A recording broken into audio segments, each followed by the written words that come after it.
Finance Cooperative Research Centre to be worth $32 trillion by 2027. So here in Australia, are we ready to ride that wave? So far, much of the focus has been on NFTs or digital coins, but there are far more financial applications for tokenization that will affect the way we transact. To run us through it, Ian Lowe joining us from DAXI. Ian, terrific to catch up with you again. This is such an exciting concept that's already underway, of course, and I guess you could call it the democratization of private equity. And of course, you can buy equity in a company through the share market.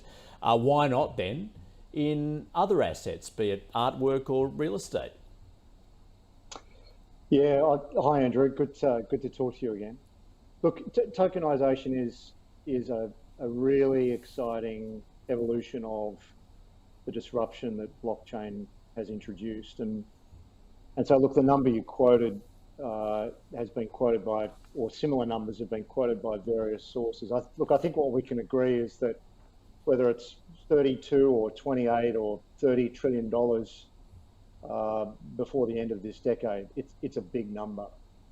And to put that in context, the entire cryptocurrency market today is worth, fluctuates between 2 and 3 trillion. So it's a significant multiple. And the way to think about tokenization as an emerging opportunity is that really it's the next evolution of blockchain. So in the same way that maybe the entry point to the internet era introduced certain capabilities, it was really the next iteration or the next generation of that technology where we started to see very real, very successful online retailers and very real, very successful online media company.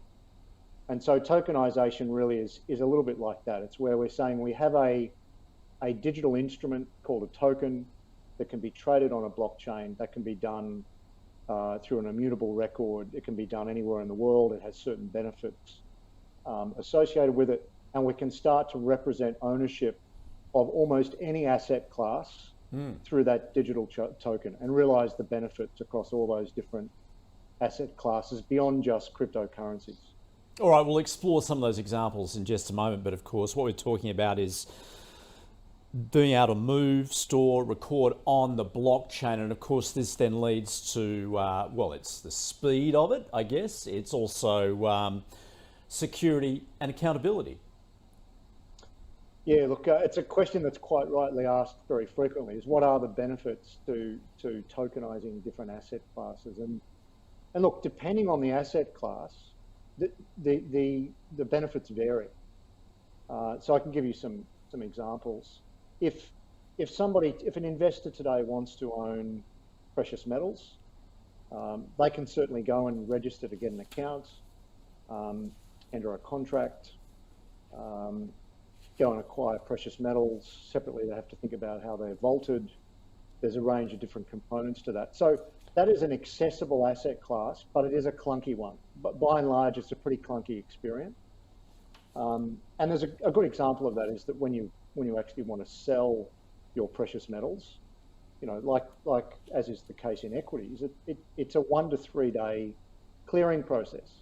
There's all these back offices on either side of every transaction and a whole bunch in the middle that all participate in some kind of fee, and they interact to allow a transaction to be fulfilled. And it's not instant, and there's no immutable record. All that information is largely centralized onto a small number of exchanges. So that's an example where tokenizing precious metals, what it does is it makes what is currently a slightly clunky process, it makes it genuinely frictionless. But it also means that onboarding and offboarding an investment in precious metals is immediate, it's instantaneous, and there are certainly certain benefits associated with that. It also lowers the threshold of entry. So if somebody wants to own a very small amount of gold, let's call it $50 or $100, it's actually very easy through something like tokenization in a way that is much more difficult otherwise. But precious metals, the benefits are clear. But when we get into other asset classes, let's say, for example, property, it's a very different value proposition again. So at the moment, if I'm the everyday investor and I would like to get a position in residential property, then there's a very obvious way that I can do that, and that's a well-travelled path. The issue, of course, is that the cost of residential property is getting higher and higher, so the hurdle that needs to be scaled is getting higher and higher. The main benefit of tokenization in property, whether it's residential or commercial property, is fractionalization.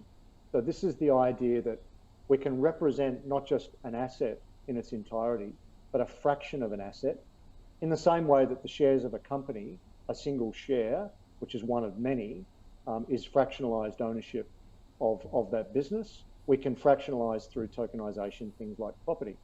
So it means that, and there are businesses that are fast establishing themselves in this space, both locally and internationally.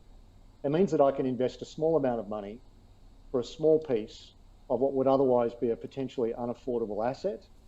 Or in the case of commercial property, it means I've actually got a seat at the table and have access to that asset class in a way that typically I would not. I mean, today, if you're the everyday investor, let's say you've got a self-managed super fund and you want to put some of that to work in a commercial in commercial property, your options are extremely limited. Yeah, so it democratizes that opportunity. We'll explore that, but what you're offering here with real estate, that's a non-fungible asset. In fact, it's obviously hard, you can't break it down. That's what an NFT is. Artwork would be similar. You've also got fungible assets. You've given an example of that: gold, precious metals, and those intangibles also. I guess copyright would be an example there, or perhaps patents. But just going to that issue then of property, you say that's a benefit just as far as actually as an investor point of view getting in there. What about perhaps for revolutionising the industry? We know how unaffordable property is for young home buyers at the moment. Does it offer ways in for them that they can buy a part of a property with help? Completely. Absolutely it does. The answer, it's a very good question. The answer is yes.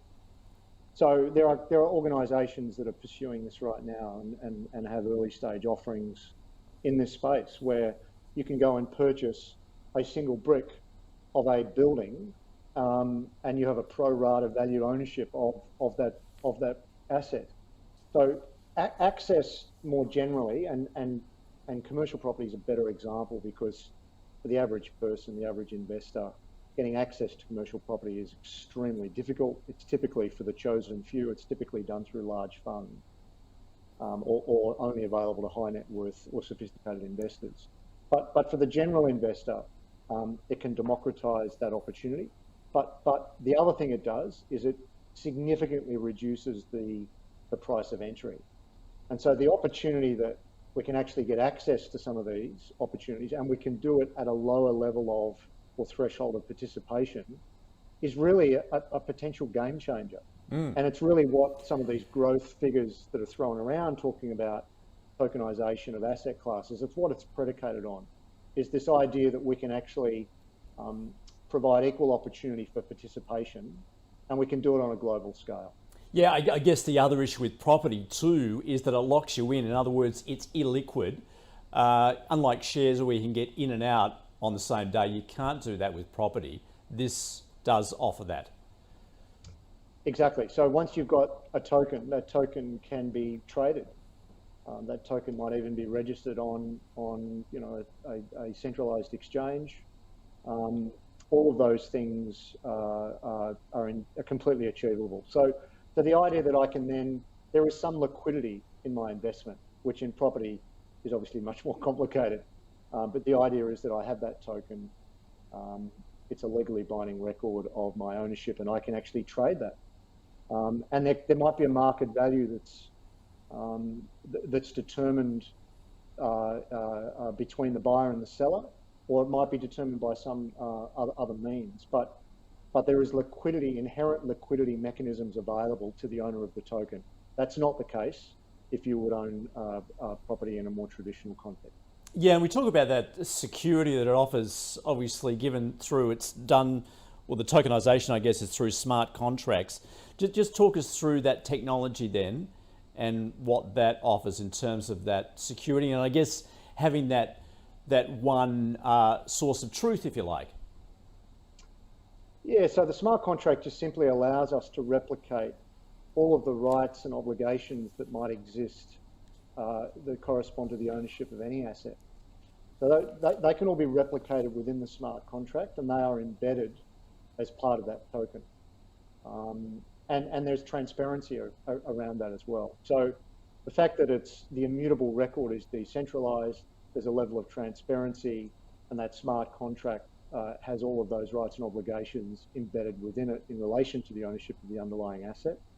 I mean, it makes it really, really attractive. And look, this is why, lots of organizations, regulators, industry bodies around the world are looking at blockchain and saying, it's not really a big jump to say, look, we started off with digital transactions and digital communications. We went to, digital media. Is digital money and the digital a digital record of ownership of different assets? It's actually not a big leap, and the technology in the form of blockchain exists to facilitate that. Ian, is it fair to say this then is a revolution in the concept of the ownership of an asset? Well, it is as it relates to the method of ownership and the implications associated with the digital token around liquidity, secondary markets for assets that otherwise are completely illiquid, all sorts of, and access, lowering the threshold of entry, all these types of things that we've touched on. Absolutely, it is. I think what's not a revolution is that a lot of the assets that we're talking about are assets that predate blockchain. Whether it's precious metals or property, or moving into tokenizing things like equity. These are all known asset classes with demonstrable value, depending on how you approach it. So I think the underlying asset, not remotely controversial, the tokenization of it is a reality. This is happening. It's something that, in our business, we're very, very closely related to the evolution of that market, but with or without businesses like us, this is happening. And in the future, our children will own the assets that they choose to invest in a digital form. It's the way it will be done. Yeah, it's interesting, isn't it? Because at the moment there's so much talk about those NFTs of apes and pirates and the like, and I think it goes over a lot of people's heads. They simply can't understand how you can put a value on that. This is much more tangible.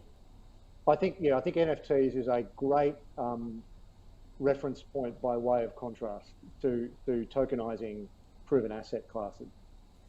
We think there's going to be many more losers than winners in the NFT space, and time will tell. I think this will be a pivotal year for NFTs.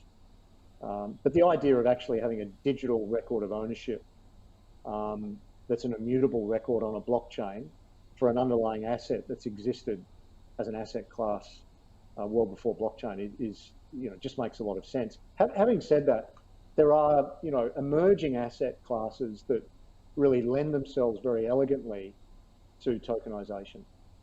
And then there are others where there will be disruption through tokenization. So one that lends itself to it is things like carbon credit. If you look at the value of carbon credits in recent history, I mean, they're clearly going up. The demand for carbon credits is going to increase as net zero becomes increasingly important. So that's an asset class that I think is really perfect for tokenization, because it could be born into tokenization rather than adapted into tokenization. And then equity, I think, is another really interesting one, because we'll see some disruption there. I mean, if you look at private equity, for example, typically the way that high growth businesses fund their growth is through a very small number of chosen few investors that invest large amounts. And that's a closed room. That's not available to the significant majority of investors, even